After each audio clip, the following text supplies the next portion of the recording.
Le berceau de l'homme. Si Dieu a créé l'homme à son image, il ressemble au premier australopithèque, Australopithecus anamensis, qui vécut il y a environ 6 millions d'années au nord du Kenya. Australopithecus est un chimpanzé bipède, le premier bipède. Selon Yves Coppens et nombre d'autres anthropologues, ces australopithèques se sont séparés des grands singes lors d'un événement géologique majeur, le soulèvement d'une chaîne de montagnes du nord de l'Afrique il y a 8 millions d'années. Ces nouvelles montagnes du rift africain modifient progressivement les mouvements des masses d'air et arrêtent la majeure partie des vents chargés de pluie qui proviennent de l'ouest. L'ouest pluvieux reste un domaine de forêt où les singes prospèrent, alors que les territoires de l'est plus secs se transforment en savane où le singe se redresse pour devenir australopithèque. Dans ces territoires ouverts, la bipédie est plus efficace que la locomotion à 4 pattes. Debout, comme la vue est plus dégagée que dans la jungle, on voit plus loin, le transport de la nourriture est plus facile et on souffre moins des rayons du soleil car la partie haute du corps fait ombre. Ainsi, Lucie, une australopithèque qui vivait il y a 3 millions d'années à la lisière des forêts, était bipède.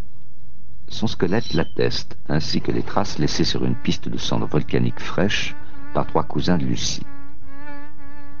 Toutefois, comme le démontrent les articulations des genoux et l'implantation des jambes sur le bassin, Lucie grimpait encore aux arbres, probablement pour y dormir ou pour se nourrir de la viande abandonnée là par les fauves. Les stries de l'émail de ses dents montrent qu'elle se nourrissait d'aliments, noix ou racines, plus durs que les fruits consommés en majorité par les singes.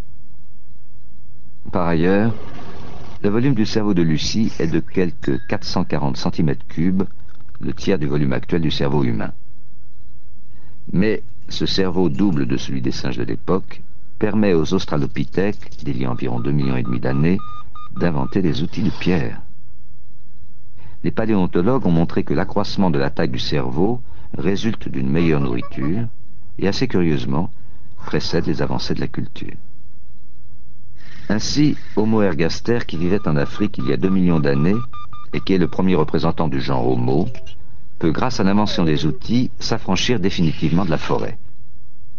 Il envahit alors l'Europe et l'Asie pour donner des spécialisations connues sous le nom de Homo erectus à Java, en Géorgie et au Pakistan.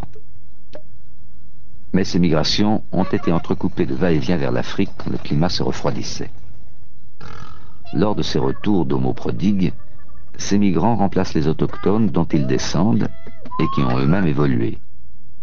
Ces allers-retours compliquent l'établissement des filiations, d'autant que les populations ont pu se mélanger. Ainsi, des hommes fossiles vieux de plus de 800 000 ans ont été découverts en Espagne. Ce seraient les ancêtres de l'homme de Néandertal. Ils sont ensuite revenus en Afrique, où ils ont laissé des traces avant de repartir coloniser l'Europe. Il y a 30 000 ans environ, ces Néandertaliens ont été chassés par l'homme moderne, l'homme de Cro-Magnon, un autre descendant d'Homo ergaster qui venait d'Extrême-Orient. Une question se pose. Il subsiste différentes espèces de singes descendant des singes d'il y a 8 millions d'années, mais l'homme moderne, Homo sapiens sapiens, est le seul représentant du genre Homo. C'est la plus grande énigme de la paléontologie humaine. Le paléontologue qui la résoudra sera le premier Homo compréhensis.